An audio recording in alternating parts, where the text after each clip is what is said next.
Mesdames, Messieurs, bonsoir et bienvenue. Donc, je suis presque un peu fort, on pourrait presque faire ça sans micro entre nous. Bonsoir et bienvenue ici à l'EJMA. On a le plaisir d'accueillir, avant la projection de son film Les Intranquilles au Pathé Galerie à 20h15, on a le plaisir d'accueillir pour une conversation d'une heure environ le comédien Damien Bonnard, que je vous demande d'applaudir, s'il vous plaît.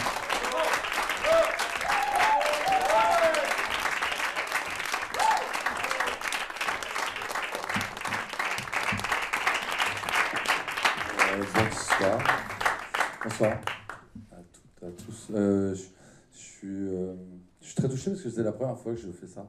Donc merci Vincent et merci le festival de me donner cette occasion de faire une rencontre. On appelle ça des fois masterclass, mais exactement une master rencontre. Et non, mais j'ai jamais fait ça, donc je suis très honoré. Et c'est peut-être ma dernière, donc profitons-en. C'est votre première conversation avec Damien Bonnard? Oui. Ouais. Non, mais c'est vrai. Non, mais autant j'ai fait des discussions, de débats après le film, ou accompagné ou pas, ou enfin de réalisateur ou réalisatrice, ou d'actrice ou d'acteur, mais je crois pas avoir fait ça. Non. Donc voilà, c'est nouveau pour nous tous. Lausanne, première fois, à marquer d'une pierre blanche. Lausanne. Première fois, vous faites une première fois vraiment avec un arrêt, ouais. Parce que je suis passé pas longtemps le long du lac, mais sans s'arrêter. Enfin, juste le temps d'acheter des cigarettes. Oui, je m'étais jamais arrêté, vraiment. Ouais. Alors, votre film Les Intranquilles sera présenté tout à l'heure en projection spéciale. Vous y jouez un artiste peintre réputé et qui a atteint de bipolarité. Est-ce que vous pouvez nous en dire un peu plus sur ce personnage? Alors, ce personnage qui au départ devait être un photographe, finalement est devenu un peintre. Et d'ailleurs, je ne sais pas ce qu'on aurait fait si j'avais été photographe, mais parce que, il devait être photographe d'œuvres d'art, donc pour faire des photos qui restituent ce qu'étaient les œuvres d'art pour pour des archives, enfin des choses comme ça. Et c'est ce que voulait au départ Joachim. Et puis en fait, Joachim, après, en discutant, quand il a su que j'avais fait les beaux-arts avant, il m'a dit « Mais tu crois que tu pourrais peindre ?» Ça faisait longtemps que je n'avais pas peint. Et je me suis dit, lançons-nous, hein. C'est fait pour ça, quoi, les films. Et puis du coup, on a... Je réponds pas du tout à la question. Si, c'est bien. Du coup, nous sommes partis dans cette quête-là. Donc il avait un peintre référent qui s'appelle Piet Ramsdonck, qui est un peintre du nord de la Belgique, pratiquement à la frontière hollandaise, qui est un peintre qui touche Joachim depuis des années. Enfin, voilà, Joachim aimait son travail. Donc il nous fallait quand même, parce que je suis pas peintre, enfin j'ai peint, j'ai fait les beaux-arts, tout ça, mais ma pratique quotidienne c'est de jouer, quoi. Donc j'ai été passer du temps chez Pete, et puis je lui ai tout volé, quoi, tous ses gestes, sa technique. Il m'a réappris à fabriquer les couleurs avec les pigments, enfin avec les couleurs primaires, parce qu'en fait on a deux possibilités dans la vie, soit on achète les couleurs toutes faites, soit on les fabrique. Et en fait c'est quand même très intéressant de les fabriquer. Donc on a fait comme ça des jours, on a parlé de Goethe, la théorie des couleurs, voilà. Et puis donc parce qu'il fallait pouvoir dans le film il y avait déjà beaucoup de peintures présentes, donc qui devaient déjà être faites, abouties, et puis d'autres que je devais poursuivre, que je devais massacrer par moments. En fait, du coup, si je comprends bien ce que vous êtes en train de nous expliquer, c'est un peu le principe quand on fait un film sur un pianiste et puis qu'on a des gros plans sur les mains du pianiste. Du coup, c'est pas les mains de l'acteur, c'est une doublure piano qui joue. Ouais. Là, quand on vous voit peindre et quand on voit vos mains peindre, ce sont vos vraies mains. Ouais. Il n'y a pas eu de doublure peintre. Non, il n'y a pas eu de doublure. Et d'ailleurs, c'était dans Van Gogh de Piala, c'était Jacques Dutronc n'a pas peint parce que Piala voulait peindre donc tous les gros plans, c'est Piala qui peint lui-même. Mais Dutronc est peut-être un bon peintre, mais je sais que dans ce film-là, il n'a pas eu l'occasion. Je crois, hein, enfin, je sais plus, personne n'a l'info. Je suis tout seul. Ah ok, bon, mais je crois que c'est... Ouais. Sur les qualités de peintre de Jacques Dutronc, voilà, on lance une enquête. Du coup, non, il fallait pouvoir faire ça. Après, c'était très, très étrange parce qu'un métier de peintre, c'est quand même un métier plutôt solitaire. Et que, enfin, déjà, moi, que Pete accepte ça, que je viens de mettre mes mains là-dedans, enfin, et poursuivre des peintures, enfin, pour lui, c'était une drôle d'expérience aussi d'être là, d'être présent à tout ça. Et puis, il y avait ouais, il fallait. Du coup, on devait travailler ensemble de manière à ce que ça soit cohérent et qu'on puisse se dire tout ça vient de la même personne. Et non, il n'y a pas eu de doublure. Mais après, il y a des moments où il fallait faire. Alors, il y a des moments où je peignais. On faisait des plans assez longs avec Joachim, avec Jeff à l'image, et Amaury qui faisait le point. Et il fallait. Il y a des moments, en fait, on pouvait me filmer vraiment en rapport avec la toile, donc avec un pinceau, en train de peindre en direct. Mais il y a des moments, Joachim voulait des plans où on me voit mon visage, mais en train de peindre dans l'action. Donc là, pour le coup, je devais peindre, mais j'étais peut-être à 50 cm ou 1 mètre de la toile, puisqu'il y a la caméra entre nous deux. C'est le principe du cinéma. Et là, du coup, je devais être en tension. Je devais peindre, mais sans peindre, pour le coup. Et là, j'ai été un peu, ce jour-là, c'est une toile qui apparaît à un moment dans le film précis, qui est après une nuit de crise maniaque où je vais vraiment loin. Et ce soir-là, je me suis déplacé 3 côtes. Parce qu'en fait, je crois que j'ai fait des contre-forces parce que je devais être complètement en tension vers la toile, mais avec la caméra avant. Et du coup, je devais faire des contre-forces. Je ne sais pas ce que j'ai fait. Mais donc après, voilà, j'ai peint jusqu'à me déplacer des côtes. Et bon. On reparlera tout à l'heure de votre investissement physique dans vos rôles, justement, parce que c'est une question qui m'intéresse beaucoup. Et avant ça, je voulais parler un peu de Joachim Lafosse, le réalisateur des Intranquilles. C'est un réalisateur qui travaille beaucoup, qui questionne la figure du couple dans ses films, les frontières du couple, les limites, le point de cassure du couple. Il a réalisé avant ça L'économie du couple, qui porte bien son titre, qui raconte l'état des lieux d'un couple en plein divorce. Il a aussi signé Continuer, qui est l'histoire d'une mère divorcée qui essaye de sauver son fils d'une spirale infernale. Et puis là, dans Les Intranquilles, il explore vraiment le couple que vous formez avec Leila Abekti à l'écran. Jusqu'à quel point ce couple peut résister à la maladie de cet homme. Est-ce que vous vous retrouvez un peu autour de ces thématiques qui sont chères à Joachim Lafosse, puisque vraiment ce questionnement autour de la résistance de la relation entre deux êtres, jusqu'où ça peut aller, jusqu'où ça tient? C'est vrai qu'il questionne ça depuis toujours, même dans l'économie du couple qu'il avait fait juste avant. C'est vrai qu'il a toujours eu ça. Après, nous, j'ai l'impression que c'était il avait, comment dire, en fait, la maladie qu'on a traitée, donc le fait que je sois maniaco-dépressif, lui, c'était quelque chose dont il voulait parler parce que son père a souffert de ça et voilà, c'est quelque chose qu'il a. Et d'ailleurs, le regard de l'enfant dans le film qui est joué par Gabriel Mert Chama, c'est son regard à lui, un peu quelque part, mais ça aurait pu être autre chose en fait. Ça aurait pu être une autre maladie, ça aurait pu être la toxicomanie, je sais pas, l'alcoolisme. En fait, l'idée c'était de qu'est-ce qui se passe dans un couple et quand tout va bien et quelque chose vient se mettre en travers et empêche que ça se continue et du coup comment on réagit à tout ça. Donc effectivement, est-ce qu'on abandonne, est-ce qu'on résiste, est-ce qu'on s'use, est-ce qu'on se contamine, est-ce qu'on se soutient, est-ce qu'on est les mêmes, est-ce qu'on se fait confiance, et c'était tout ça qui était génial à aborder dans ce film. Et puis après, ça va même plus loin que le couple, parce qu'en fait, on peut se poser ces mêmes questions dans toute relation. Oui, la relation père et enfant, d'ailleurs, parce que l'enfant est mis à rude épreuve aussi dans le film. Et face à ce genre quand quelque chose comme ça vient bousculer et faire vaciller une vie, qu'est-ce qu'on fait en fait? Est-ce qu'on est là? Est-ce qu'on est là pour les siens, pour soi? Donc c'était un peu tout ça ce qu'il y avait dans ce film. Et alors, est-ce que vous avez les réponses? Non, je n'ai pas les réponses. Enfin, si, les réponses. C'est compliqué. Mais... Si, les réponses, c'est toujours. Je pense que c'est une des choses qui fait partie d'ailleurs du travail d'acteur, mais qui fait surtout partie du travail de la vie, d'être au présent, et du coup de réagir comme il faudrait. Mais ça, je pense qu'on essaie tous. Au cinéma, on peut refaire. Donc si on n'a pas bien fait, on peut refaire dans la vie. C'est un peu plus compliqué, mais c'est d'essayer en tout cas d'être présent et attentif à ça. Et c'est en même temps d'avoir la tête dedans et le recul nécessaire pour pouvoir agir. Vous avez dit que votre personnage était maniaco-dépressif. Moi, j'ai dit tout à l'heure qu'il était bipolaire. Non, parce que bipolaire. Oui, alors on sait quoi la différence? C'est un nouveau terme qui a été maintenant. Ouais, le vrai terme, c'est maniaco-dépressif, puisqu'en fait, on passe par des crises maniaques qui sont suivies de crises dépressives. Donc, bipolaire, non. Maintenant, c'est que bipolaire, c'est très utilisé, mais en fait, il y a même plein de gens qui se pensent bipolaires, mais qui ne le sont pas. Il y a des gens qui... Enfin, des fois, ça diminue un peu la violence aussi. La maniaco-dépressif, c'est quand même un truc très dur, enfin, à vivre pour soi et pour son entourage. Et c'est des crises très fortes qui prennent toutes sortes de formes.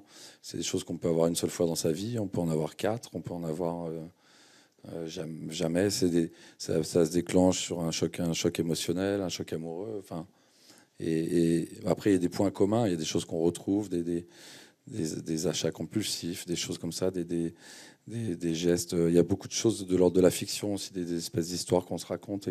Parce qu'il y a un truc d'un seul coup, tout est possible. Donc ça donne une force incroyable et qui donne envie de tout faire et qui rend tout possible. Et puis d'un seul coup, on se fait abattre par une phase de dépression. C'est vrai qu'il y a des moments dans le film, dans ces périodes justement euphoriques, où le personnage fait des choses... je ne vais pas dire qu'il y a des moments de légèreté, mais il y a des moments de folie plein de lumière. Quand je divulgage rien, mais juste à un moment donné, par exemple, il décide d'aller payer le petit déjeuner à toute l'école de son fils. Bien sûr. Voilà. Et là, il y a des moments comme ça de grâce. Mais ça, c'est génial à faire. Enfin, dans la vie, c'est hyper beau de faire des choses comme ça. Mais effectivement, après, quand ça se multiplie, et quand on perd le contrôle de tout ça, il peut y avoir des dégâts, mais pas forcément. Alors, la perte de contrôle, justement, le point de cassure, la rupture, là qu'on évoque dans les films de Joachim Lafosse, c'est aussi quelque chose qui revient souvent dans vos personnages. Je trouve dans Le Sixième Enfant, qui est sorti l'année dernière, vous incarnez Franck, un ferrailleur, issu de la communauté des gens du voyage, et qui va commettre un acte impensable avec un de ses enfants, qui va aller jusqu'au point de limite, au point de rupture, au point de cassure de sa cellule familiale. Dans Les Misérables, vous incarnez un flic. J'ai oublié son prénom, je suis désolé. Je m'appelais comment Franck. Non, Franck, c'est dans Les Ferrailleurs. Fred. Comment est-ce que je m'appelais C'est fou ça. Alors, Pento, mais Pento, je sais qu'il vient de la BAC de Cherbourg et qui débarque à Montfermeil. Et là aussi, il va aller jusqu'au point de rupture dans son parcours. Il y a ce côté, il y a un schéma dans vos personnages qui sont assez jusqu'au boutistes, qui vont aller chercher la cassure. C'est quelque chose qui vous intéresse, vous, d'aller chercher ce point de rupture? Non, c'est des choses qu'on me propose, mais alors, du coup... d'un coup, je suis en train de chercher le prénom, c'est horrible. Stéphane, merci beaucoup. C'est vrai, merci. Merci beaucoup. Mais c'est vrai que c'est plus le surnom qui restait. Non, je réfléchis. Mais après, c'est aussi, finalement, là, ces 3 personnages, si on prend ces 3-là, parce que dans Les Intranquilles, il y a malgré tout, même si ça tangue, une espèce de besoin d'essayer d'être là, quoi, d'être là pour les miens et tout ça. Chez Franck, dans Le Sixième Enfant, c'est un mec qui fait tout pour être droit, en fait, dans la vie. Malgré ce qu'on puisse penser de lui, le jugement qu'on puisse avoir sur lui, sur ce qu'il est, d'où il vient. Et puis il est là pour ses amis. En fait, il se met à tremper dans une histoire où il va aider au tout début du film un de ses amis qui a besoin d'aide. En fait, il va transgresser des choses, mais non pas parce qu'il veut être dans du délit, c'est juste qu'il est là pour les gens qui ont besoin de lui. Sauf qu'après... On sent à un moment quand même que c'est pas que la raison, qu'il y a quelque chose de plus fort que la raison, parce que dans le parcours de ces 2 personnages, que ce soit le policier de la BAC ou Franck le ferrailleur, il y a un geste profondément déraisonnable qui conclut leur parcours. Si on prend Rester vertical, qui est le film qui vous a révélé en 2016, pareil, il y a quand même quelque chose de l'ordre de la folie. Ouais, mais parce qu'en fait, on a beau...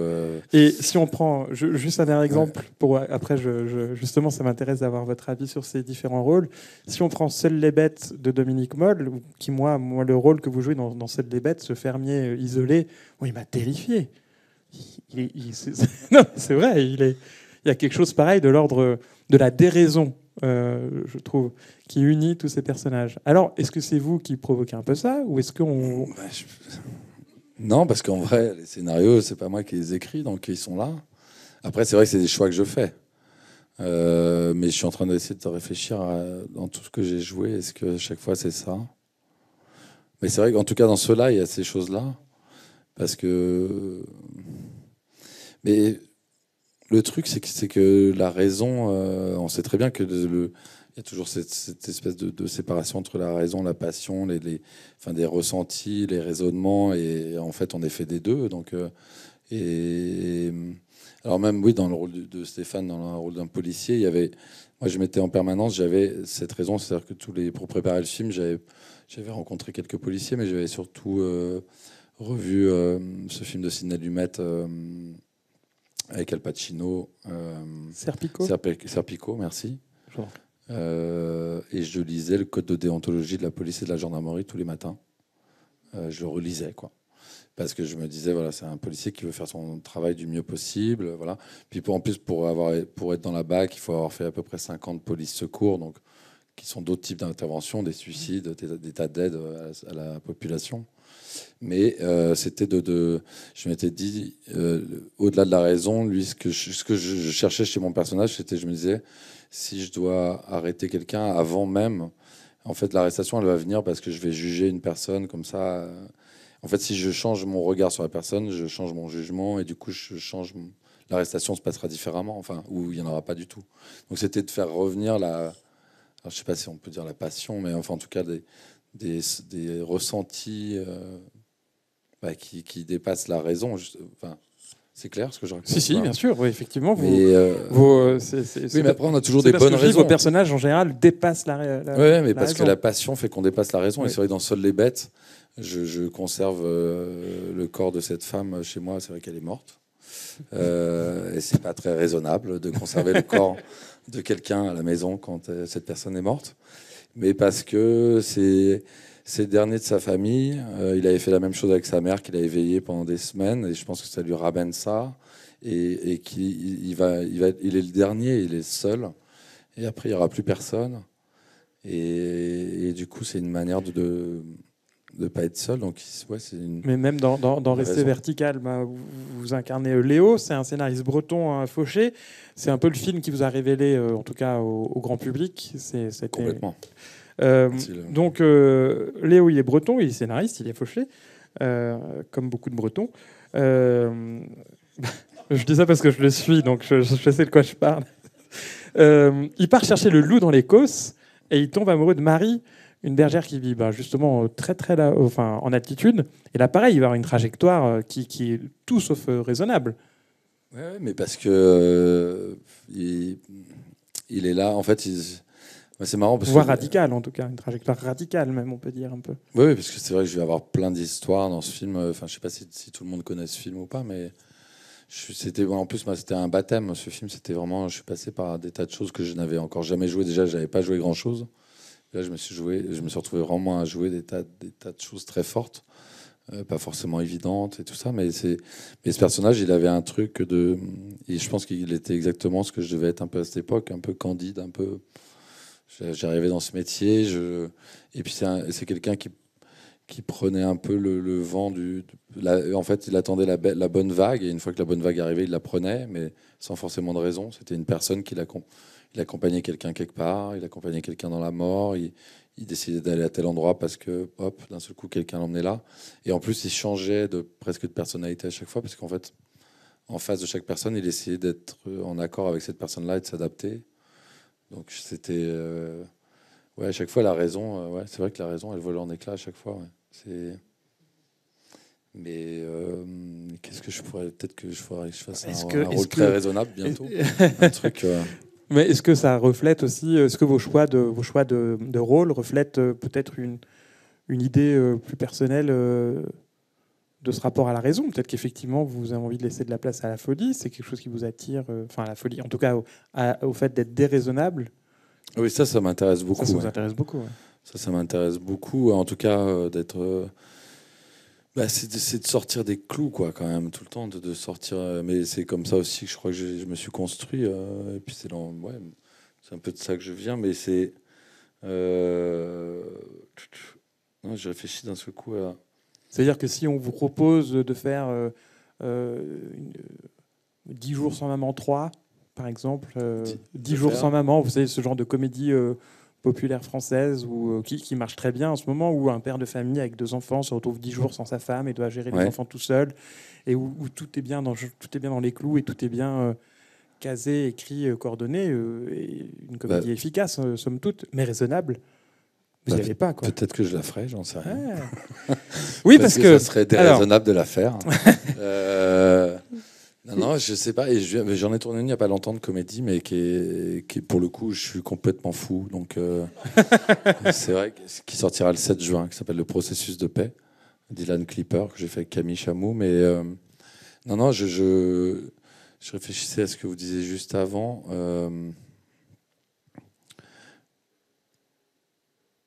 Oui, Attends, vous avez terminé sur quoi? On peut prendre un petit temps de silence. Oui, mais c'était quoi C'était justement, est-ce que ce choix de rôle... c'est que je choisis pas tant que ça les rôles, en fait. C'est les scénarios. Alors, enfin, c'est les réalisatrices ou les réalisateurs dont je peux connaître le travail quand ils ont déjà fait des films, ou les personnes que je rencontre quand c'est des premiers films et que du coup on se rencontre humainement. Parce que du coup, je peux pas connaître leur travail puisqu'ils le démarrent. Mais sinon, c'est les scénarios, en fait. C'est l'histoire qui est racontée du début jusqu'à la fin. Et moi, ce qui m'intéresse dans le cinéma, c'est l'œuvre d'art, enfin, l'objet du film. Ma partition, mais je vais pas dire que je m'en fous parce que c'est pas vrai, mais ça m'intéresse, mais ça y participe. Mais je choisis pas, je crois pas avoir déjà choisi un film pour ce que mon personnage a à jouer. Je choisis un film pour ce que pour ce qu'il va raconter. Ben, ça passe par le personnage, mais vous voyez ce que je veux dire? Oui, bien sûr. Vous choisissez un film pour son ensemble et pas simplement pour je choisis un film pour toute l'histoire qui va se raconter. Je choisis un film pour comment ça va être montré à l'image. Je choisis un film pour les musiques qu'il va y avoir là-dedans. Je choisis un film pour ce qui va se dire à l'intérieur de ça. Je choisis un film pour... Mais bien sûr, la trajectoire du personnage, elle m'intéresse. Sinon, ce serait complètement absurde. Ouais. Ce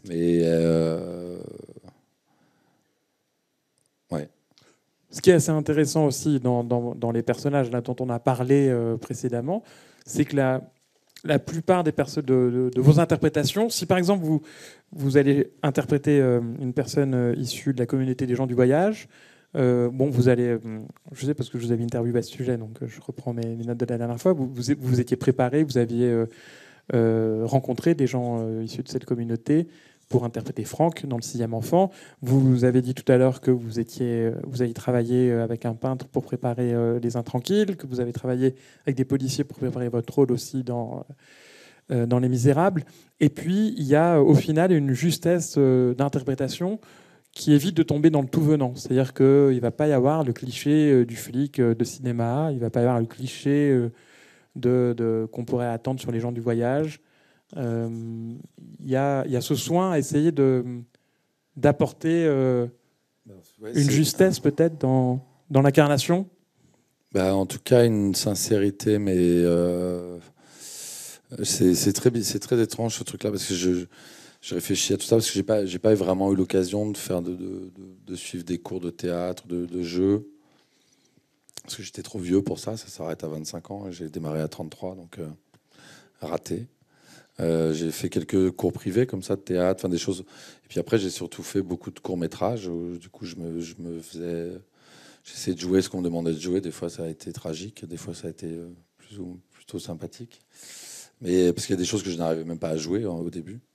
Et il y en a toujours que je n'arrive pas à jouer. Mais en fait, c'est très étrange cette question d'immersion. Parce qu'en fait, ce que j'essaie de faire, c'est un mélange de tout ça. C'est-à-dire d'aller à la rencontre de mondes que je connais pas, puisque forcément, j'ai envie de les connaître quand même un petit peu avant d'être censé y vivre depuis des années.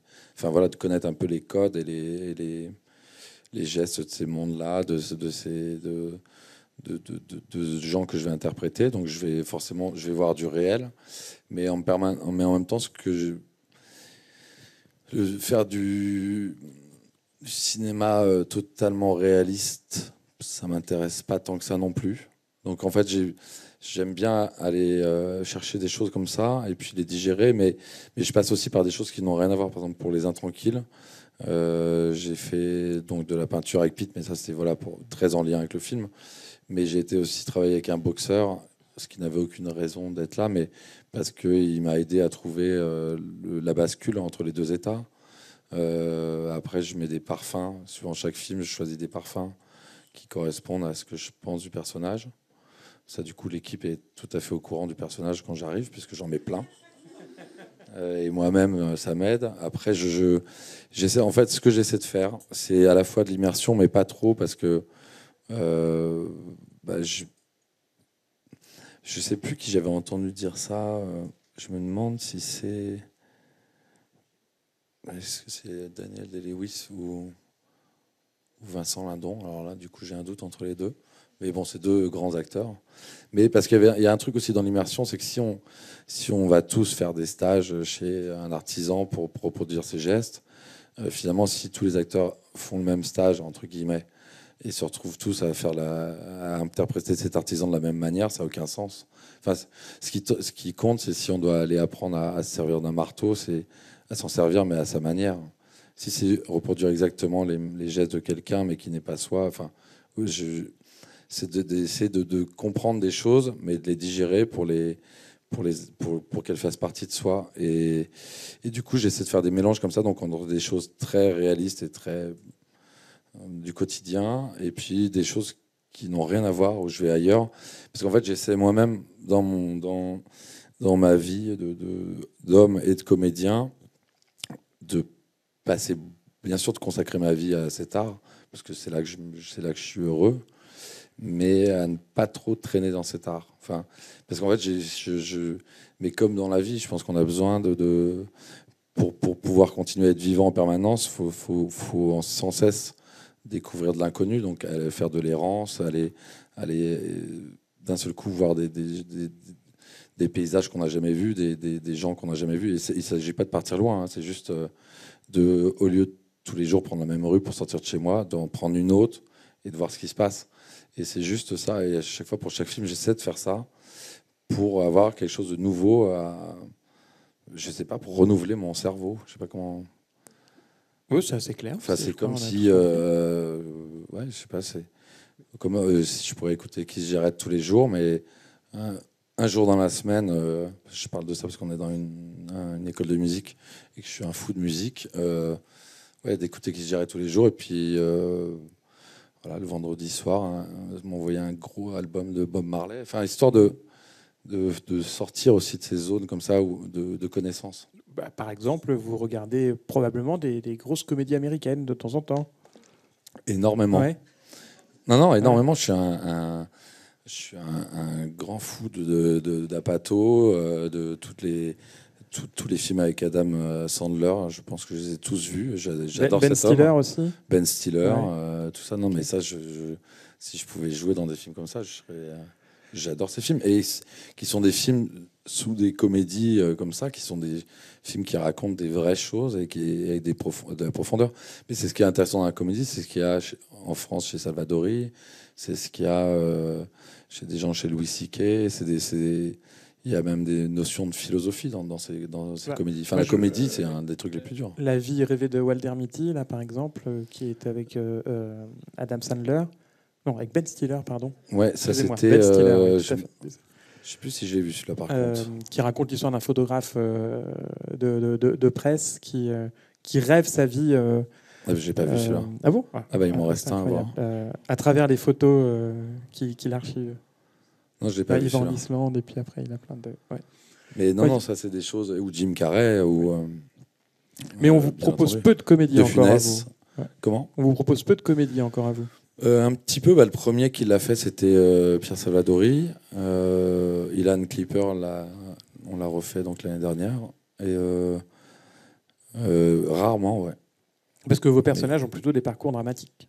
Ouais. Mais j'adore la comédie. Ouais. Mais bon. Ouais. Pour l'instant, c'est arrivé quelques fois seulement.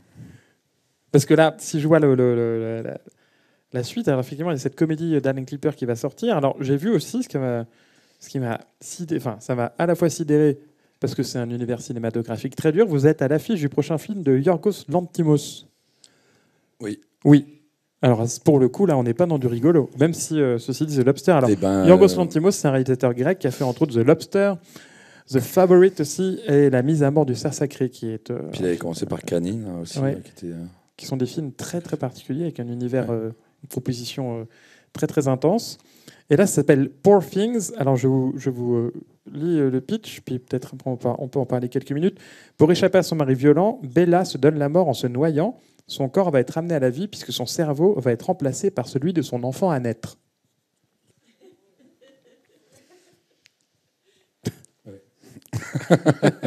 Mais moi, je fais une petite chose dans ce film, et je fais une scène plutôt de comédie d'ailleurs.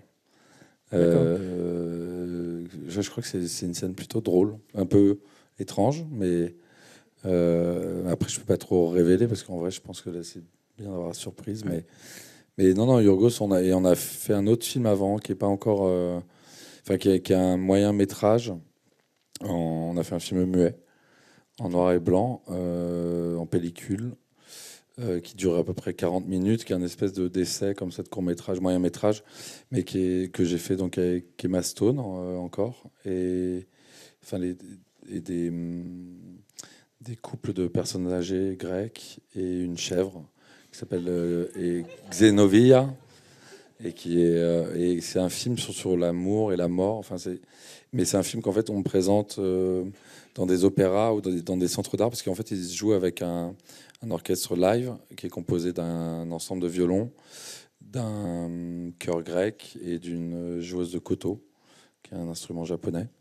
Et donc à chaque fois c'est joué en live, comme il y a eu il y a 2 jours là, le Buster Keaton, qui était joué et interprété suivi à l'orgue. Au théâtre Barnabé avec un concert. Et du coup, voilà, et donc on l'a présenté à Athènes il y a quelques temps. Et donc ça, c'était notre première collaboration. Et puis là, donc il m'a proposé de revenir dans Poor Things. Mais effectivement, c'est pas une comédie. Peut-être un petit rôle de comédie, une apparition plutôt burlesque, on va dire. Burlesque. Ouais. Et vous avez fait quelques apparitions d'ailleurs chez les collègues américains. Vous avez vu. Alors c'est marrant parce que les Américains, ils aiment bien vous mettre des uniformes. Il y a eu l'uniforme de policier dans The French Dispatch de Wes Anderson. Ouais. Il y a eu le soldat dans Dunkirk de Christopher Nolan. Ouais. Ouais. Vous avez une. Ouais, mais pas tous. Parce non que j'ai fait dans Third Street de Nathan Silver. Je tiens un club de. Comment on appelle ça? Un club érotique. Un club de strip. Ouais, voilà. Oh. Qui est d'ailleurs un peu une comédie. D'accord. Une comédie pathétique. Mais là, j'ai un uniforme juste un joli costume. Je suis pas policier, mais c'est vrai que les autres. Ouais, j'étais plutôt habillé. Ouais, c'est vrai que est-ce que ces petites incursions comme ça du côté américain, ça vous tente d'en faire plus?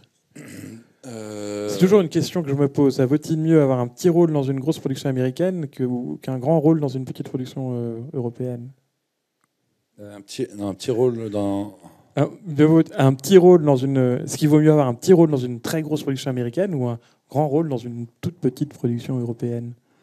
Je pense qu'il faut faire les deux. Ouais. Ouais. Et puis il faut faire des grands rôles dans une production américaine et des petits rôles dans des productions françaises, européennes. Non, mais en vrai, j'ai pas forcément, le cinéma américain m'intéresse beaucoup, mais comme le cinéma coréen, comme le cinéma japonais de Kitano, comme le cinéma italien. Après, il y a tout. Je suis aussi un grand passionné du cinéma noir américain des années 50, 60. Voilà, qui est un cinéma qui me touche beaucoup, mais parce que les écrivains aussi de l'époque me touchent beaucoup. Enfin, donc il y a forcément une attirance vers ça. Et puis, mais moi, en fait, j'ai surtout envie de travailler avec des gens de partout. Enfin, et ça, ce qui est génial, c'est que j'ai la chance de pouvoir le faire, mais donc je souhaite que ça continue. Mais en vrai, c'est une telle joie de pouvoir aller travailler avec des gens qui viennent d'une autre culture, de raconter des histoires autrement, d'avoir aussi à s'intéresser à une histoire ou à des populations ou des des faits qui sont pas les nôtres, qui sont loin de nous, d'essayer de se plonger là-dedans. Enfin, c'est encore des nouveaux mondes à chaque fois qui s'ouvrent. Donc mais là, apparemment, en avril, je vais travailler avec Kiyoshi Kurosawa, qui est un réalisateur japonais. Ça va être génial, je pense. Enfin, forcément, c'est encore une autre culture et un autre type de mise en scène, d'autres références, d'autres. C'est ce que vous disiez tout à l'heure, c'est sortir de chez vous, puis pas passer par le même chemin que d'habitude pour prendre la route d'à côté, prendre le chemin de traverse, aller voir ailleurs. C'est quelque chose qui a l'air d'être. C'est marrant parce que ça a commencé tôt, parce que je me rappelle parce que j'ai arrêté mes études très tôt, avant la fin de troisième. J'avais redoublé 2 fois, mon CM2 et ma troisième. Et du coup, j'avais l'âge de pouvoir quitter l'école parce que l'école n'était plus obligatoire à cet âge-là. Donc, et je me rappelle à l'école, je crois que c'était une prof de français qui m'avait dit. Après, bien sûr, c'est un truc d'ado pour répondre en provocation à une prof. Parce que je crois qu'elle m'avait dit un truc du genre je vous attendrai au virage, monsieur Bonnard. Et je lui ai dit je m'en fous, je vais couper par les champs. Et en fait c'est ce que j'ai fait. Parce que du coup, je pars. Cette année de troisième, c'était le retour des vacances de Noël où on rentre en janvier. Là. Et en fait, ce matin-là, pour retourner à l'école, enfin au collège, j'ai pris tous mes bouquins et j'ai dit à mes parents, parce qu'ils m'ont vu avec tous mes livres, histoire, maths, tout ça, ils se sont dit qu'est-ce qu'il fait? Et je leur ai dit je vais rendre mes bouquins, je reviens. Et ils m'ont laissé faire. Et j'ai été rendre mes bouquins. C'était un peu symbolique. J'ai été les rendre au collège et puis je suis jamais retourné.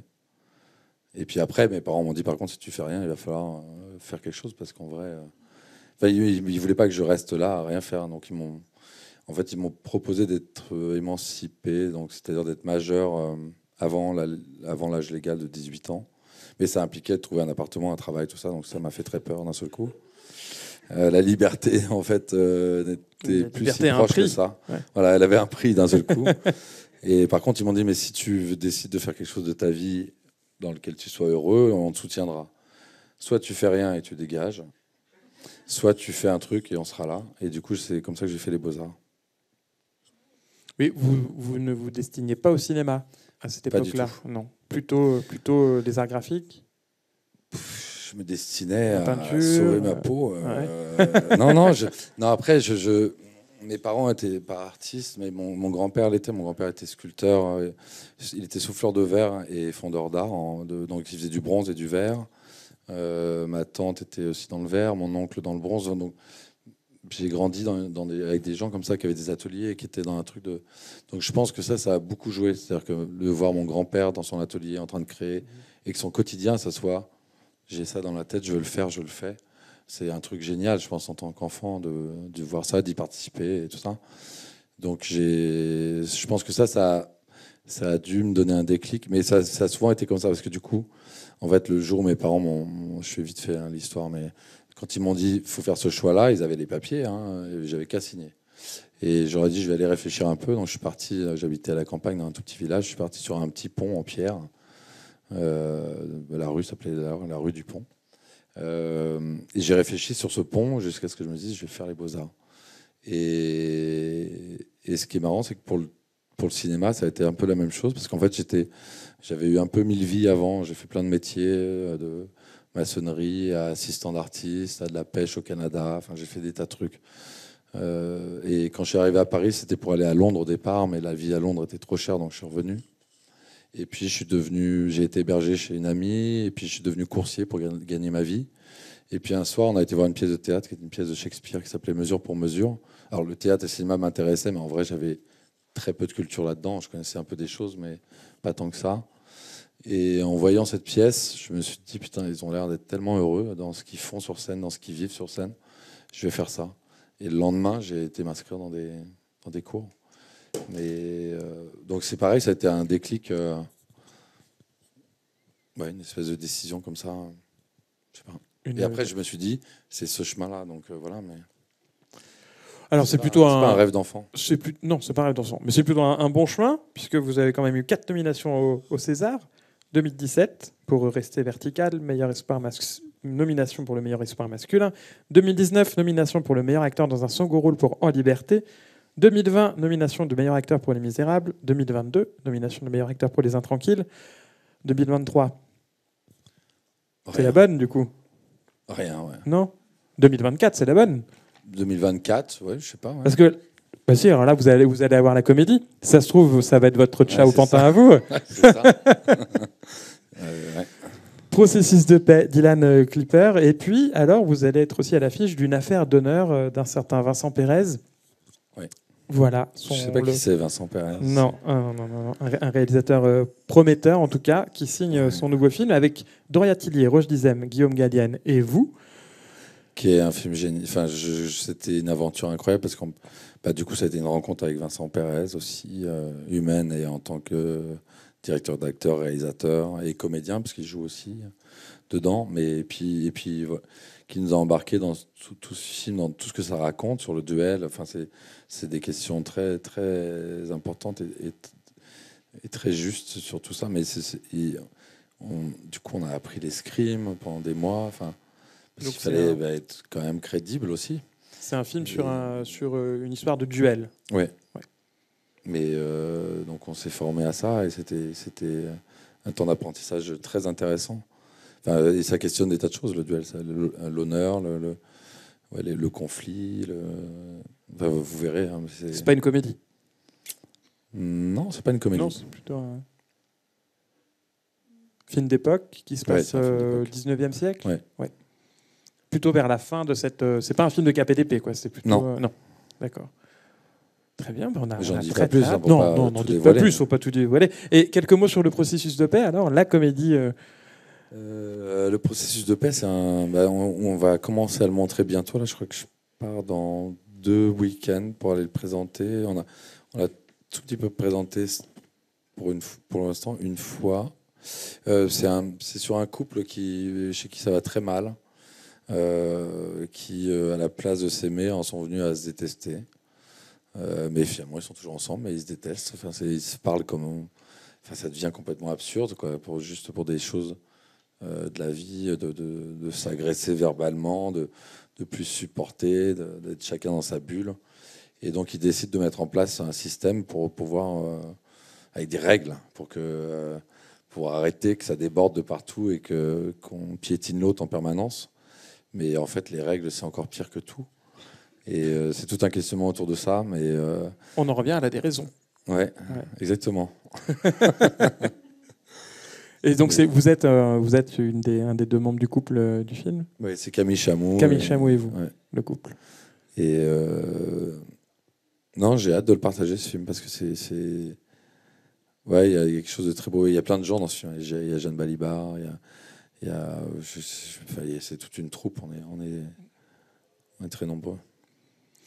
Finalement, avant de passer la parole au public qui nous écoute, qui a certainement des questions à vous poser, finalement, on entend comme un écho entre les films les rôles que vous choisissez, et puis votre vie qui s'affranchit assez rapidement des règles aussi.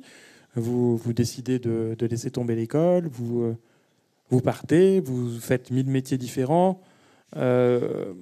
Mais après, vous faites pas encore le choix de la déraison, parce que quand vos parents veulent vous faire signer le papier d'émancipation, vous dites tout pop quand même. Un peu de peur. On va garder, un peu flipper. On va essayer de garder le gîte et le couvert pendant quelques temps encore. Non, ce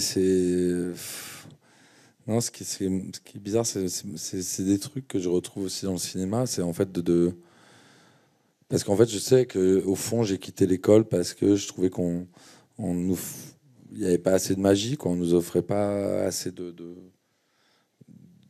rêves, pour le coup.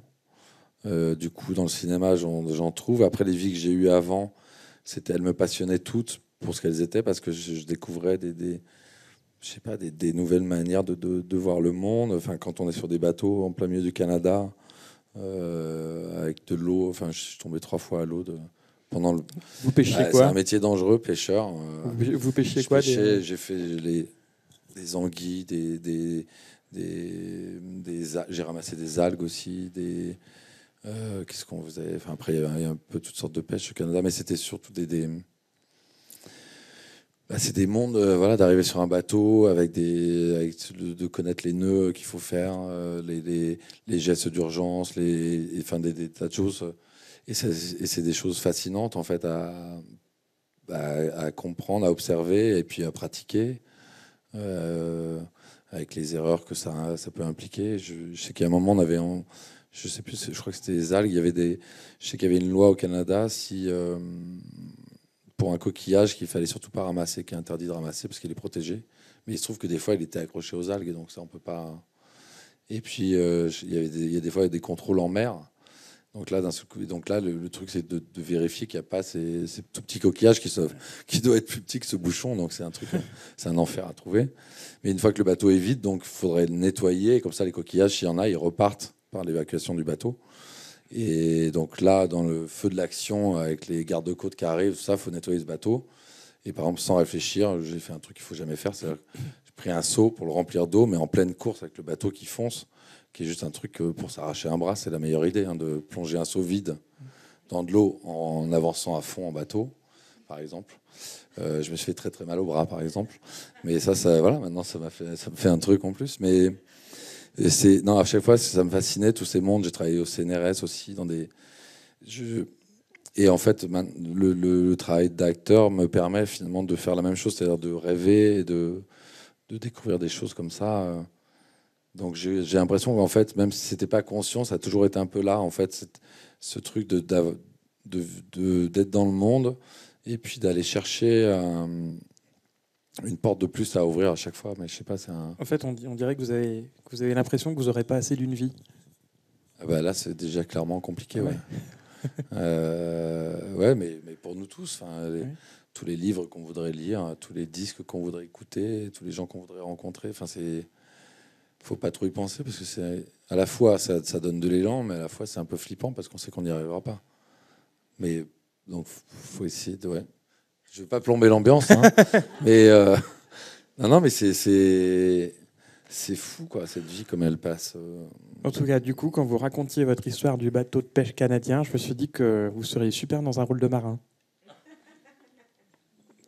Bah, ouais. La barbe, là, et tout. Un marin déraisonnable. Peut-être un pirate. Ouais. C'est un mix, et puis ils sont moins raisonnables, les pirates. Ouais. Mais Ceci dit, il y aurait, à part ça, il y aurait de quoi faire un très très bon film de pirate. Je reviens au fait que je suis breton, mais parce que la piraterie et les corsaires, c'est quand même très breton. Bien et sûr. il faut faire une sorte de pirate des Caraïbes français, quoi. Tout à fait. Voilà. Je crois qu'on va passer la parole au public sur cette idée totalement farfelue. On peut déjà vous remercier pour votre temps et puis votre générosité de partage et puis vous applaudir. Merci Damien. Merci.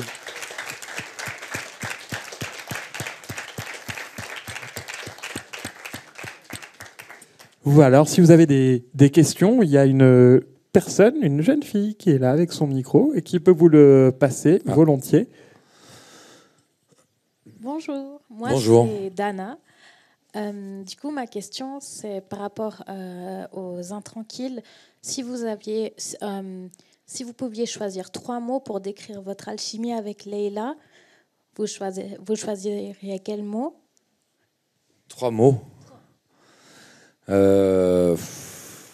Immense actrice. Frangine. Et crêpes. Crêpes au Nutella. Non, mais c'est ça. Non, ça a été un travail. C'était génial de travailler avec Leïla. Il y avait un truc je sais pas. Déjà, je pense qu'on allait dans le même sens du film. On voulait faire le même film. On voulait raconter. Enfin, il y avait quelque chose comme ça, une évidence. Il y avait un plaisir à travailler ensemble. Il y avait un plaisir à répéter. On a eu la chance de répéter 15 jours avant. En plus, c'est un truc qui n'arrive que très rarement sur les films. Et ça c'est tellement puissant parce qu'on a pu fouiller les scènes pour les trouver, les pousser plus loin et tout ça. Et de ne pas être dans l'improvisation, mais d'être dans la recherche. Et puis après, de faire ça. Puis après, on avait beaucoup de temps ensemble parce qu'on habitait pas très loin, avec les enfants, avec Gabriel qui jouait avec nous. Parce que Joachim n'avait pas tellement envie de diriger un enfant, donc il nous l'a confié. Il nous a dit, c'est vous qui le dirigerez. En fait, vous êtes ses parents dans le film, vous le serez un peu dans la vie. Comme ça, et voilà, il sera avec vous. Et puis donc, Joachim passait par nous pour jouer avec Gabriel. Et puis après, il y avait un truc, non, ce qui était beau dans le travail avec Layla, c'est qu'en plus, il y avait dans tout ce qu'elle a amené de son personnage dans le film et tout ça, moi, je trouve ça magique. Et il y avait un truc de se faire attention l'un à l'autre, c'est-à-dire d'aller jusqu'au bout des scènes, mais sans s'abîmer l'un et l'autre, et d'avoir confiance en l'autre. Il y a eu tout ça. Et alors, tout à l'heure, on en parlait pendant l'interview du festival, parce qu'on souvent dit challenger, mais c'est pas ça qu'on faisait, c'est qu'on se poussait l'un et l'autre en se disant, mais tu crois pas qu'on peut la refaire celle-là comme ça, là, je pourrais faire un peu plus, un peu. Et on se disait tout ça pour nourrir le film, et donc d'un truc où les égos avaient été jetés très très loin, quoi, dès le début du film, de se débarrasser, d'accepter de pouvoir se dire l'un et l'autre, en vrai là, c'était pas terrible ce que tu viens de faire, tu veux pas refaire. Pour aller plus loin, quoi, mais pas, mais avec beaucoup d'une espèce d'harmonie, avec beaucoup de bienveillance, quoi.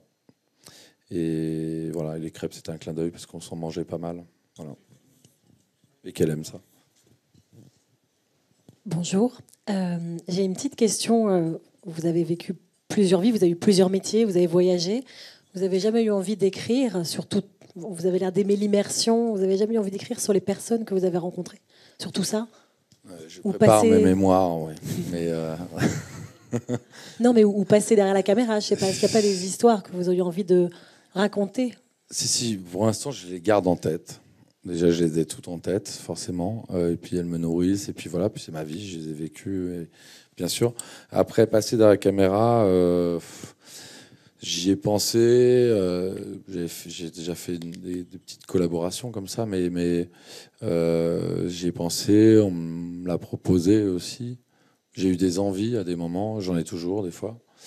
Mais en vrai, je me dis que, en fait, pour être réalisateur ou réalisatrice, faut vraiment avoir ce besoin de dire les choses de cette manière-là et par ce prisme-là et par ce métier-là. Et j'imagine que ça doit nous bouleverser le matin et que ça doit être une nécessité absolue de s'exprimer comme ça, et je l'ai pas.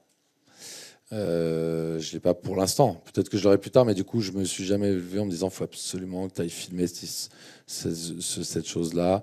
Et j'ai encore jamais eu vraiment en tête précisément l'idée de me dire, et c'est comme ça que je veux le montrer. Je suis pas assez carré là-dessus, c'est pas mon. Donc, j'ai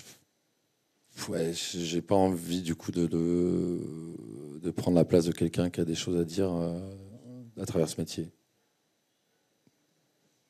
Peut-être que dans 2 ans, j'aurai fait un film hyper prétentieux qui sera nul, et que ça démentira complètement ce que j'ai raconté aujourd'hui. Non, mais pour l'instant, je me dis, non, mais il faut. L'histoire d'un gars qui se fait arracher un bras sur un bateau. Parce voilà, ça s'appellera L'homme sans bras.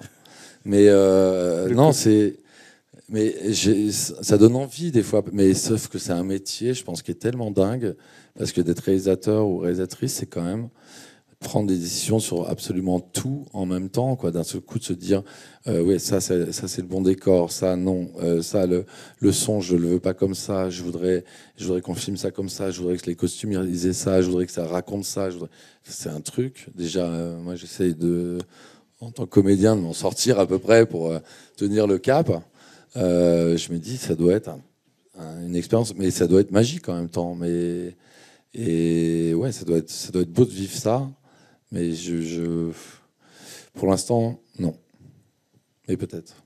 Coquillage et bras cassés, le titre.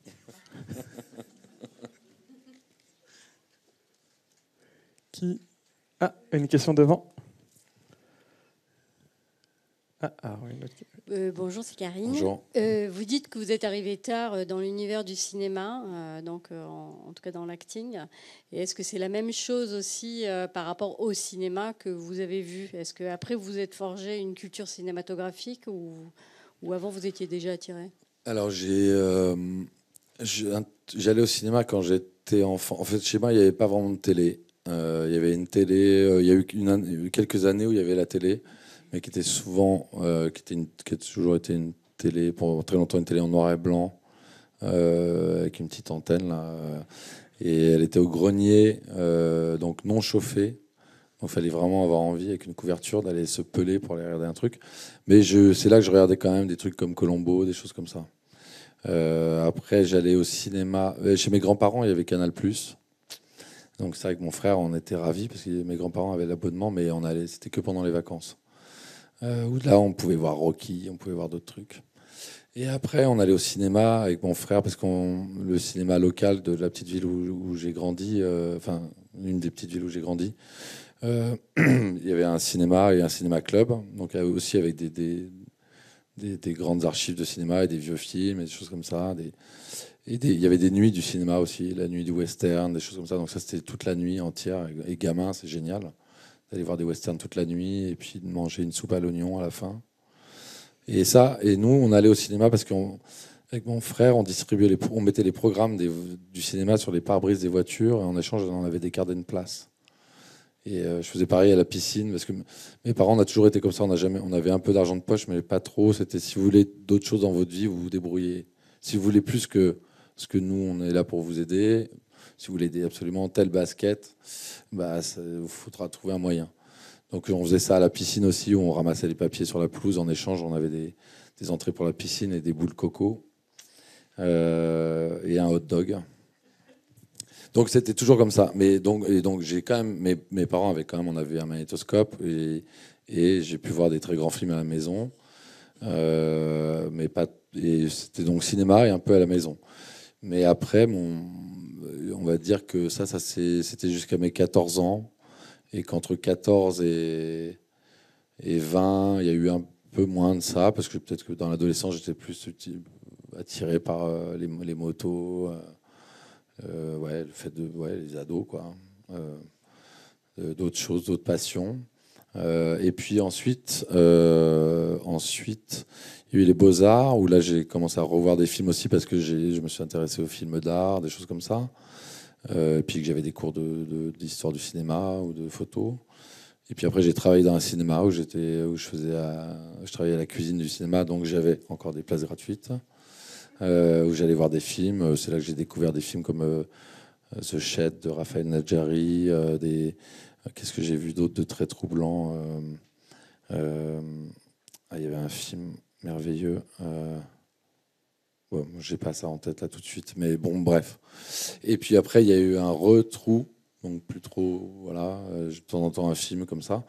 Et puis quand je suis arrivé à Paris, en fait, l'amie chez qui j'étais hébergé, elle avait une DVD Tech et VHS, vraiment du début du cinéma, donc cinéma muet, jusqu'à aujourd'hui. Et là, en 3-4 mois, je crois que je faisais 5, 6, 7, 8 films par jour. Des fois, je me mettais un cassavette, je le remettais immédiatement. Je sais pas, il y avait un coffre, c'était la caverne d'Ali Baba, quoi. Donc j'ai plongé là-dedans et du coup, et voilà, et au fil des années, là, en me formant à ce métier, je me suis nourri de plus en plus, quoi. Mais et je pense pas encore avoir une culture de dingue de cinéma, mais ouais, je me suis mis tard. Je lisais plus avant, maintenant je lis moins, je lis des scénarios. Mais ouais.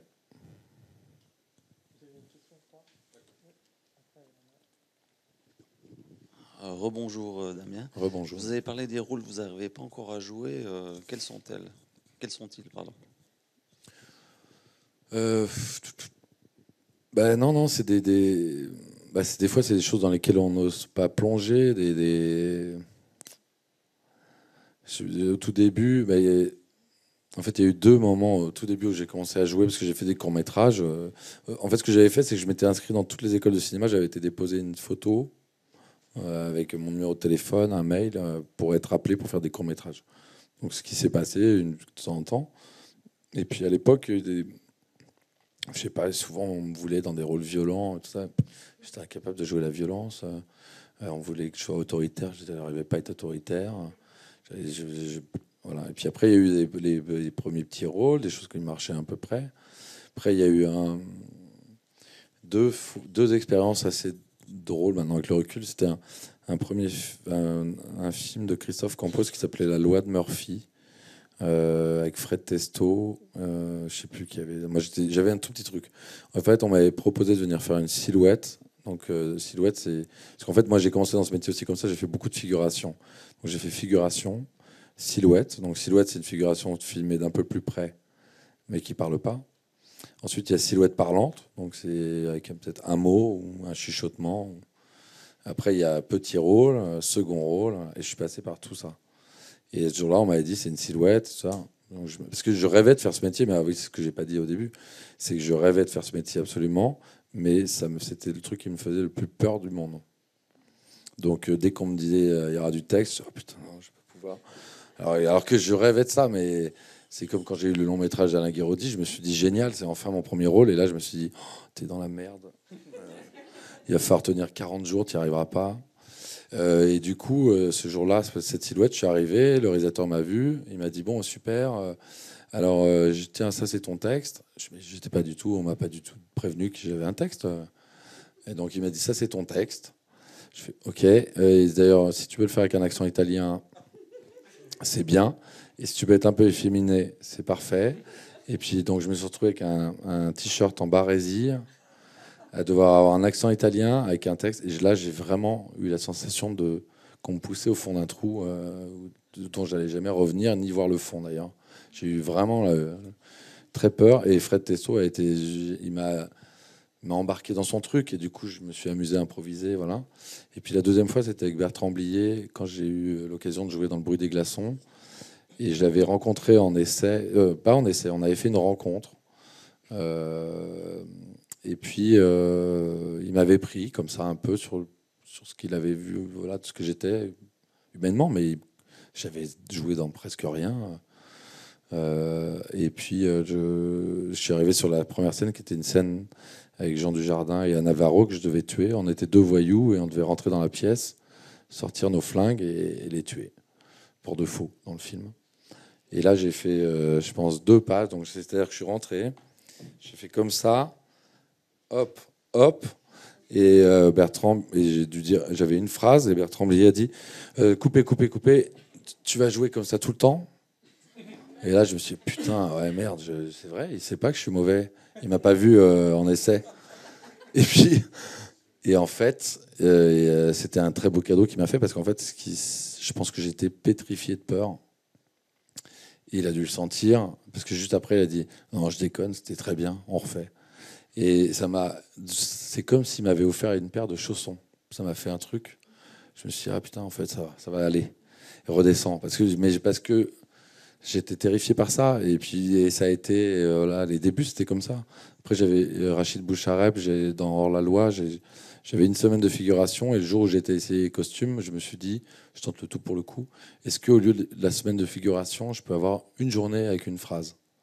Et Judith Chalier, qui était la directrice de casting à l'époque, qui démarrait, qui est devenue une grande directrice de casting, m'a dit tu es acteur. Je suis ouais, j'ai envie. Et donc elle m'a filmé, elle m'a dit on va essayer un truc. Et j'ai été pris. Et donc j'ai eu 3 jours, je crois. Et ça a été les premiers pas comme ça. Et puis un jour, j'ai compris, parce que je crois que la caméra me faisait peur, en fait. Parce que c'est un drôle d'objet, hein, on dirait un truc un peu humain, mais en même temps, c'est mécanique, noir. C'est assez effrayant. C'est tout en métal, comme ça. Et ça nous regarde. Et j'étais terrifié, en fait, par ce truc. Et il y a eu une série que j'ai fait qui s'appelle Loin de chez nous, de Fred Scotland, où je sais très bien, parce que c'est le jour où c'est arrivé, c'était une scène vraiment traitée comme Roméo et Juliette, une séparation ultime de 2 personnes qui s'aiment. Et j'étais un soldat français qui quittait l'Afghanistan et qui avait une histoire d'amour avec une Afghane qui n'avait pas encore existé, mais on savait qu'on était fait l'un pour l'autre. Et là, je ne la reverrai plus jamais et elle allait certainement mourir. Enfin, donc ça devait être... Alors là, j'avais à jouer que des trucs que je ne savais pas jouer, bien évidemment. À pleurer, enfin, je me disais. Et en fait, j'étais au sol dans un camion, un van militaire. Et la caméra, donc Fred voulait me filmer vraiment de très près. Moi, au sol, complètement désespéré, anéanti, avec envie de tout casser, de retrouver cette fille, enfin, un truc comme ça, avec tellement de choses à jouer. Et la caméra était tellement proche de moi, je sais pas, il y a eu un truc, comme si d'un seul coup, c'était devenu une amie, et quelqu'un à qui je pouvais me confier. Et depuis ce jour-là, il y a un truc de... Tout a disparu avec. Et donc, pour parler juste de ce que je pouvais jouer ou pas jouer, il y a toujours des choses... Des fois qu'on essaie d'éviter, en plus on se dit non, mais et on propose en plus aux réalisateurs Non, mais tu crois pas que je devrais peut-être le jouer comme ça plutôt, alors qu'en fait c'est juste une manière de s'en sortir. Donc maintenant je fais gaffe à jamais essayer de dévier le truc pour m'en sortir au mieux. Mais ce qui est intéressant, c'est que tout ça c'est un muscle en fait, et que petit à petit en fait, en approchant des émotions qu'on connaît peut-être des fois même pas dans la vie, des choses qu'on n'a jamais ressenties et tout ça, en fait c'est comme l'apprentissage du texte, c'est des choses c'est des muscles. Et en fait plus on essaie de traverser ces choses ou de se laisser traverser, plus elles arrivent à s'exprimer en fait. Et donc maintenant, il y a des choses, alors je ne saurais pas dire lesquelles je n'arrive pas à explorer, mais je vois qu'il y a de plus en plus de chemins possibles et que maintenant je peux m'amuser à les mélanger. Et puis, alors qu'avant, je jouais que des trucs. Enfin, c'est très, très intéressant le travail d'interprétation. Mais donc je réponds peut-être pas vraiment précisément, mais ouais. On va encore prendre deux dernières questions. Une question au fond, et les gens de gauche posent des questions, hein, pas trop les gens de droite. Ça m'étonne pas. Ah si. Enfin, qui sont de gauche en fait, hein, parce que oui, c'est inversé. Bonsoir. Bonsoir. Je suis là. Oui. Je m'appelle Anne. J'ai une question qui me trotte dans la tête parce que moi je suis pas du tout dans ce milieu je suis pas artiste. J'ai un métier. Je suis pas pêcheur, mais voilà, je suis un métier quoi. Vous faites quoi? Non, je dis je ne suis pas pêcheur. Mais vous faites quoi du coup si vous n'êtes pas pêcheur? Je travaille dans les prisons. Ok. Et en fait, je me posais la question, est-ce que parfois, quand on est artiste et notamment acteur, on se réveille un matin en se disant j'en ai marre de ce métier, je redeviendrai bien pêcheur. Et ouais. Si oui, pourquoi? Qu'est-ce qui vous saoule dans ce métier, dans ce secteur? C'est marrant. J'y pense souvent. D'ailleurs, c'est pas pour parler de moi, mais en même temps, comment faire un masterclass. Non, mais parce que je viens de tourner un film qui va être magnifique de Brigitte Si. Je sais pas si vous connaissez Brigitte Si. C'est une réalisatrice française qui a beaucoup questionné la prison dans son œuvre. Elle avait fait avec Laïla l'Astragale, qui était avec Reda Kateb et Laïla Bekti, qui était adaptée d'Albertine Sarrazin, qui était donc sur une femme comme ça qui s'évade de prison. Enfin, elle a tout un rapport à la prison. Après, elle a fait Les Mains libres aussi, qui questionne la prison. Et elle questionne beaucoup l'amour en prison aussi, les couples en prison, les couples qui se forment en prison avec des gens qui viennent de l'extérieur. Enfin bon.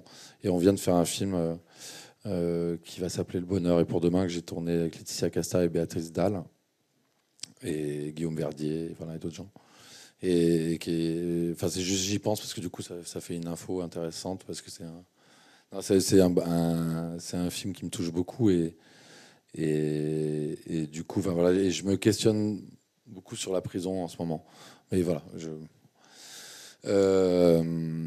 et donc, est-ce que j'ai envie de quitter ce métier, c'est ça?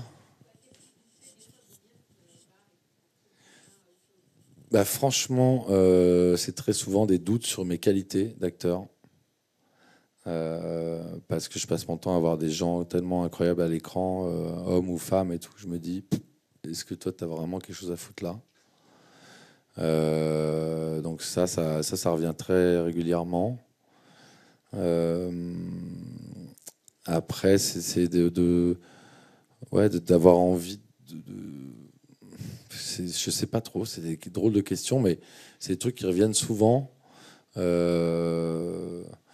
c'est vrai que des fois, j'ai envie, parce que j'ai eu des tas de métiers où j'étais très, très heureux dans ces métiers-là. Alors, qu'est-ce que je cherche en plus là-dedans? J'en sais rien du tout.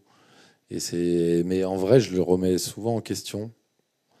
Mais peut-être que peut-être que ça suffit, peut-être qu'il faut peut-être pas arrêter. Mais je le remets en question pour que ça.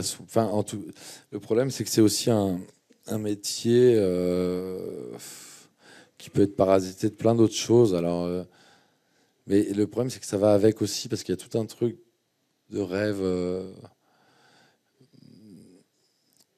Je sais pas comment dire, parce qu'en fait, il faudrait.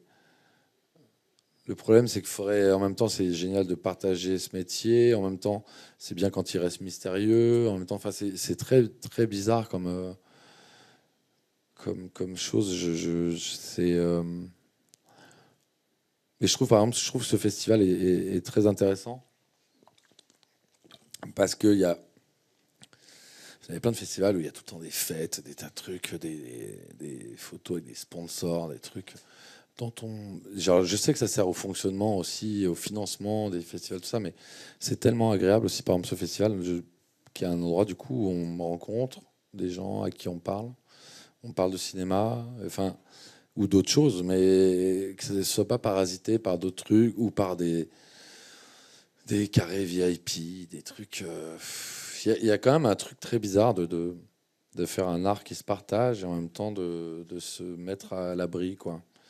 De s'extraire, de vouloir raconter le monde et de s'en extraire en permanence, c'est quand même un peu étrange, quoi. Donc, du coup, je sais pas, je réfléchis un peu à tous ces trucs-là, mais j'ai pas de solution. Et moi-même, en plus, je joue des fois ce jeu-là aussi. Donc, je sais pas, c'est un drôle de truc. Donc, non, moi, je me questionne surtout, voilà, sur les, ouais, j'ai très envie d'être un meilleur acteur et d'arriver à ressentir et à faire ressentir des choses plus fortes que ce que j'ai fait jusqu'à maintenant, parce que pour moi, j'ai réussi à faire certaines choses, mais je crois pas. Et c'est pas de la fausse modestie, en vrai, c'est la vérité. Hein, c'est un truc. J'ai quelques doutes à mon propre propos, mais après, c'est aussi d'avoir la joie de participer à des histoires fortes, quoi, et d'arriver à tout arriver en même temps. C'est compliqué. Alors des fois, on se dit bon, est-ce qu'on y arrivera? Est-ce qu'on est fait pour ça? Est-ce que ça arrivera? Puis finalement, en fait, il y a des choses géniales qui arrivent à faire, donc on les fait. Puis après, c'est bizarre de toute façon d'être son juge et propre juge. C'est très compliqué, donc peut-être continuons, on verra. Mais vous me faites penser à une citation de Pierre Desproges qui disait la seule certitude, c'est dans le titre d'un de ses livres, la seule certitude que j'ai, c'est d'être dans le doute. Très beau livre de Pierre Desproges d'ailleurs. Ouais, je connais cette citation. Je trouve que ça résume bien ce que vous venez de dire. On prend une dernière question. Je crois il y avait une question par là, non? Jeune homme, tout à fait. Bonjour. Bonjour. Vous avez parlé tout à l'heure que l'acting vous a été révélé à travers le théâtre. Et je voudrais savoir, en tant que comédien, quel est votre rapport au théâtre? Est-ce que vous avez déjà pu l'expérimenter? Si oui ou non Non, j'ai pas été révélé par le théâtre. Enfin non, en allant voir une pièce de théâtre. Ouais. En allant voir une pièce de Shakespeare. Ah oui. L'envie de bien sûr. Eh bien, j'avais fait des petits stages comme ça, à droite à gauche, ça. Alors après, en plus, la scène, c'est un truc la première fois que ça m'est arrivé, c'était chez Ariane Mouchkine, où j'avais fait un stage et j'étais sur une scène de 100 mètres carrés et d'un seul coup, c'était très bizarre, j'avais l'impression de marcher sur la Lune et que le temps n'était pas le même. Je me disais, il y avait un gars là, je me disais, je suis sûr que je peux faire le tour 2 fois sans qu'il s'en rende compte. Il y a un truc, le temps n'est pas pareil et tout ça. Je trouvais ça très, très excitant. Et puis très vite, la peur est arrivée. Et on m'avait proposé une pièce de théâtre que j'ai refusée. Il y en a une que j'ai pas pu faire parce que j'avais pas de quoi. Il fallait beaucoup de temps de répétition. Et je crois qu'il voulait 6 mois et il fallait que je gagne de l'argent pour manger. Et je pouvais pas m'investir 6 mois complets sans gagner d'argent pour travailler, pour manger et tout ça. Donc j'avais mon job, donc j'avais pas pu le faire. Et puis pendant des années, j'ai toujours eu très peur du théâtre parce que déjà que j'avais peur au cinéma d'apprendre mon texte. Donc au théâtre, il faut tout connaître sur 1h30 sans que ça s'arrête. Là, c'est encore pire. Et puis peur de tout. Et puis il y a 2 ans, j'ai été voir une pièce d'Harold Pinter au Bouffe du Nord, dans laquelle jouait Laurent Poitonnot, Mathieu Amalric. Et en voyant la pièce, je me suis dit, comme je m'étais dit la première fois, je me suis dit putain, ils sont géniaux et ça a l'air vraiment bien ça. Et je crois que je suis prêt. J'ai plus peur. Et quand j'ai descendu les escaliers de ce théâtre ce soir-là, à la sortie, il y a une femme qui s'appelle Tatiana Vial qui m'a rattrapé, qui m'a dit « Excuse-moi Damien, on se connaît, mais je montais une pièce d'Harold Pinter, est-ce que tu veux jouer dedans ?» Et je lui ai dit bah, « C'est marrant, je viens de me dire oui à moi-même. » Donc oui, je te dis oui. Donc normalement, on devrait la faire bientôt. Donc ce sera avec Swan Arlo et Marie Kaufmann. Et c'est une pièce d'Harold Pinter qui s'appelle « L'amant ». qui va être un truc hyper intéressant au jeu, parce que c'est une pièce qui commence par la fin et qui remonte le temps jusqu'au début. Donc en fait, ça, en termes de jeu, ça va être très dingue, parce qu'en fait, on doit jouer des choses. C'est-à-dire que on commence la pièce, les spectateurs et nous, les acteurs et actrices, par la fin des événements, et on remonte le temps jusqu'à l'origine. Mais donc ça veut dire que dans des scènes où, par exemple, il y a eu un événement très violent avant, que plus on remonte dans le temps, moi j'en ai connaissance, puisqu'il n'est pas censé être déjà arrivé, puisqu'il arrive à la fin. Mais sauf qu'il va falloir jouer avec les autres comme si de rien n'était. Mais sauf qu'on est chargé de tout ce qui s'est passé avant. Vous ne choisissez pas la simplicité pour vos débuts au théâtre. Hein. Mais du coup, ça va être très intéressant. Donc normalement, voilà, on va essayer de faire ça bientôt. Sauf que pour l'instant, il y a beaucoup de pièces qui ont souffert du Covid, qui n'ont pas pu être vues et qui ont eu des gros problèmes.